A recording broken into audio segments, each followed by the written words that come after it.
Olá, pessoal! Aqui quem fala é o professor e pesquisador Sérgio Henrique Souza Santos. Estamos aqui mais uma vez para o nosso quadro Evangelho com Ciência e Espiritualidade, sempre buscando conectar os ensinamentos do Evangelho de Jesus com estudos científicos do mundo moderno. Hoje nós vamos falar sobre um tema muito bacana, que é a cura de corpo e alma, e como os ensinamentos da ciência e de Jesus podem nos guiar nesse caminho. Para iniciarmos, façamos a nossa prece de abertura. Senhor Deus, gratidão por mais uma vez podermos estudar e aprender com a inspiração de mais alto. Que a Tua luz nos toque, transforme e inspire, para que sejamos instrumentos do Teu amor aonde formos. Que assim seja. Muito bem.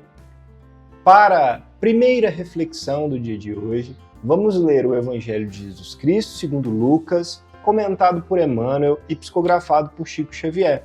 E o tópico de hoje é Lucas capítulo 10, versículo 9.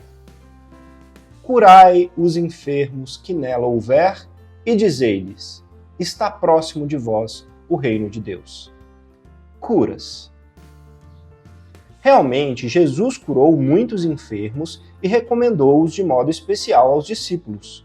Todavia, o médico celestial não se esqueceu de requisitar ao reino divino quantos se restauram nas deficiências humanas.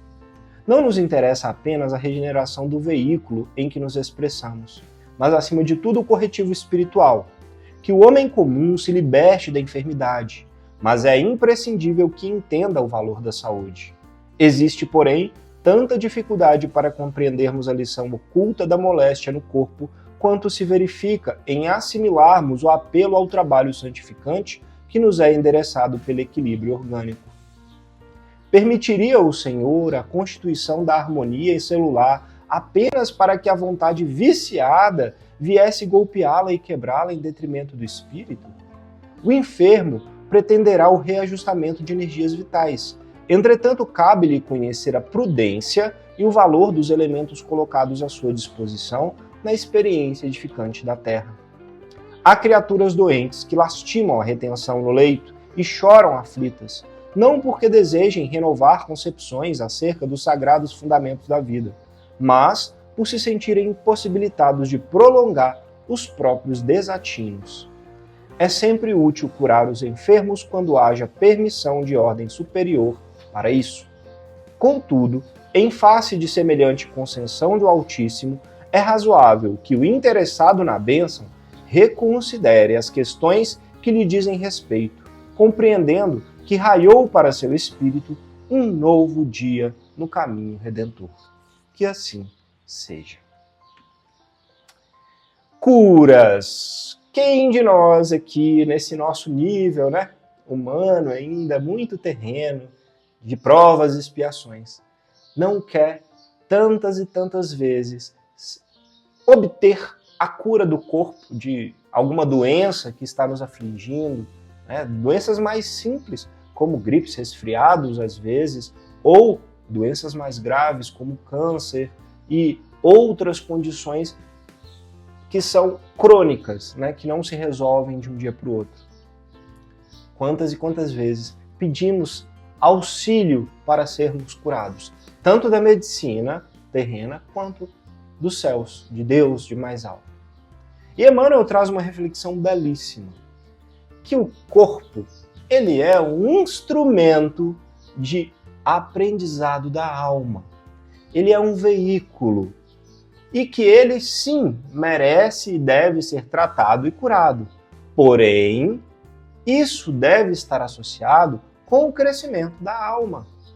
Portanto, muitas vezes, as moléstias do corpo físico são sintomas da doença do espírito, da nossa alma que está em desequilíbrio energético, por excessos, por falta de seguir o caminho que planejamos para essa vida, por falta de fazer sentido. Isso vai acumulando energias perispirituais que vão se adensando e podem ferir o perispírito refletindo no corpo físico. Isso, na prática, significa dizer que nós estamos, com a nossa vida, curando ou adoecendo o nosso corpo. Muitas vezes o corpo doente, ele é um chamado para a renovação. É um toque. Ou você está vendo que quando você estava com o corpo bonzinho aí, saúde, você não fez as coisas que precisavam ser feitas para além do seu egoísmo e vaidade. Você trabalhou só por você está colocando tudo para egos, sentidos do corpo e nada para o crescimento do seu espírito em prol e ajuda dos outros. E esse corpo doente, então, pode ser um ponto de virada, um chamativo para, opa, eu estou ficando doente, o que eu fiz da minha vida aqui na Terra, dessa encarnação? Se eu desencarnar, eu vou estar em paz? Eu cumpri o que eu precisava? Eu usei de uma forma correta o meu corpo físico? É claro que nós não estamos excluindo aqui as manifestações de outras vidas que o corpo físico pode trazer. Mas, via de regra, a grande maioria das nossas moléstias são do nosso espírito na vida atual, refletindo no corpo físico, e que nós ainda não conseguimos entender o que fazer para melhorar. Então, possamos refletir sobre isso mediante qualquer alteração, na nossa saúde. E, complementando essa reflexão de hoje, nós temos o nosso querido livro Palavras Amigas, ditado pelo irmão Expedito e psicografado por Júlio Carvalho. E o tópico de hoje é curas espirituais. Antes de uma casa espírita ou um médium se comprometerem em oferecer a cura do corpo através de tratamentos por passes, é indispensável ressaltar que o mais importante é a cura do espírito. Muitos amigos se esquecem da medicina alegando que Deus é quem cura, e se esquecem que a medicina é fruto da sua obra para auxiliar-nos. As mazelas que trazemos são resultados de nossas próprias ações do passado e que se refletem no corpo. Buscar a cura física é nossa obrigação. Além disso, o que estamos a aprender com a enfermidade que nos visita? Não será um alerta de uma vida desenfreada e cheia de exageros? Não será a enfermidade um apelo do corpo nos pedindo para refletir sobre as questões morais? Precisamos encarar a enfermidade com olhos mais positivos, buscando os recursos para vencê-la, mas não devemos descuidar da questão moral, que traz as maiores e mais complexas chagas, mas ainda que as limitações do corpo. Que assim seja. Aí, complementa de uma forma perfeita. Nós muitas vezes vamos à igreja, aos templos, às reuniões, seja em qualquer lugar, pedindo cura do corpo físico. Mas nós conseguimos entender o que pode estar de trás daquela nossa doença? Essa é a primeira reflexão. Porque se essa doença for um sinal para a mudança, para que temos que agir e fazer algo diferente do que andamos fazendo até hoje, a cura vai ser só temporária se vier. E aí vai vir uma outra doença para alertar novamente. Pois, se é uma ferramenta de ensino para a alma, e o objetivo da vida aqui nesse corpo é a alma evoluir, é sermos pessoas e seres melhores para a eternidade, não adianta ter um corpo são e a alma doente. O corpo não vai estar cumprindo o seu papel de ferramenta para a evolução. E aí, uma reflexão muito interessante também, que o irmão Expedito nos traz.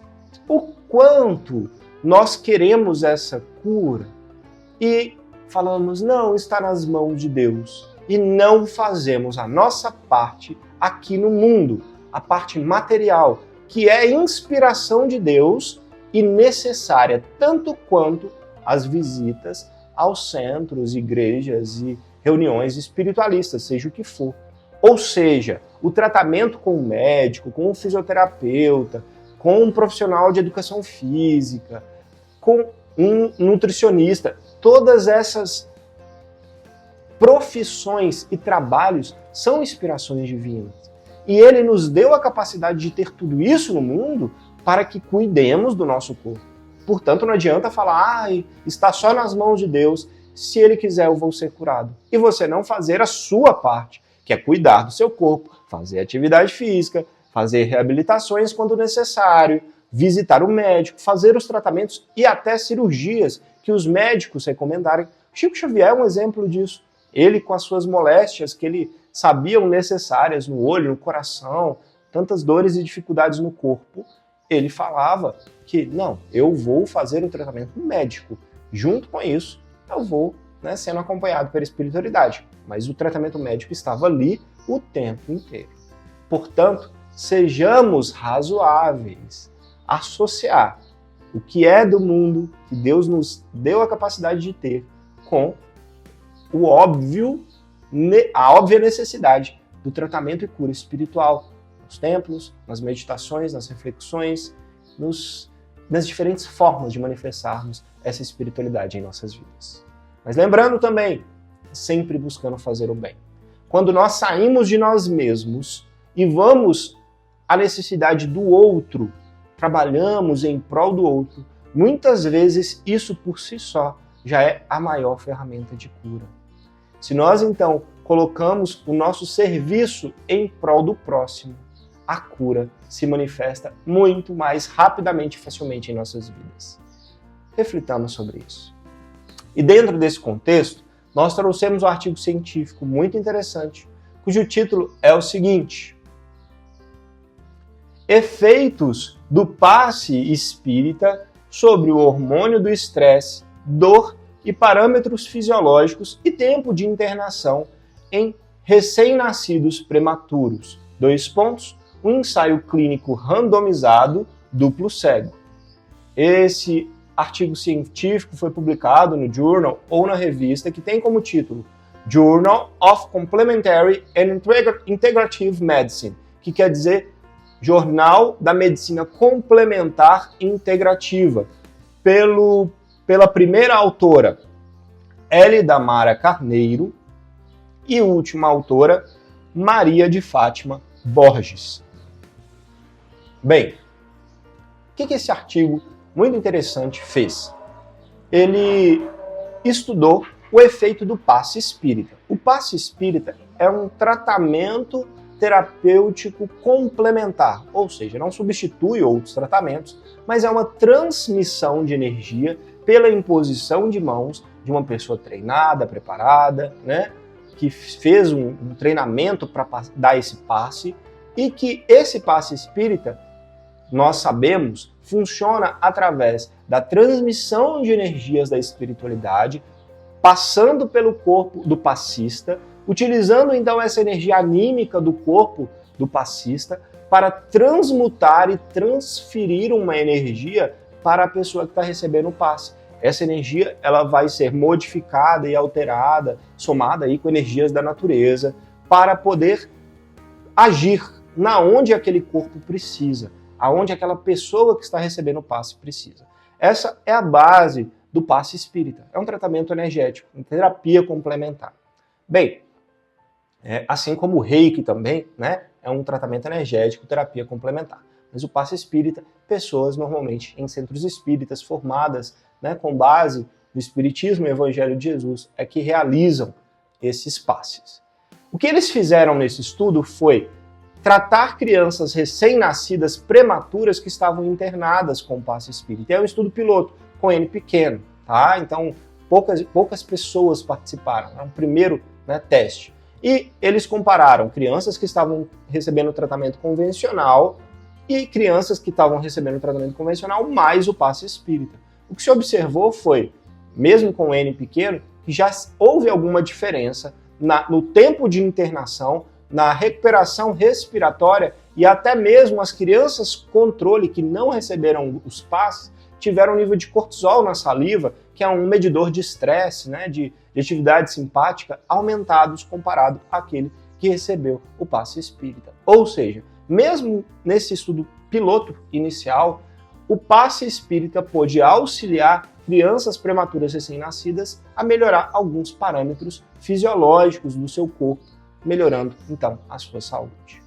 Que, então, possamos somar todos esses conhecimentos, entendendo que o nosso corpo é um veículo, uma ferramenta de crescimento e evolução do espírito, associando o que precisamos fazer com essa vida na matéria densa aqui nesse mundo.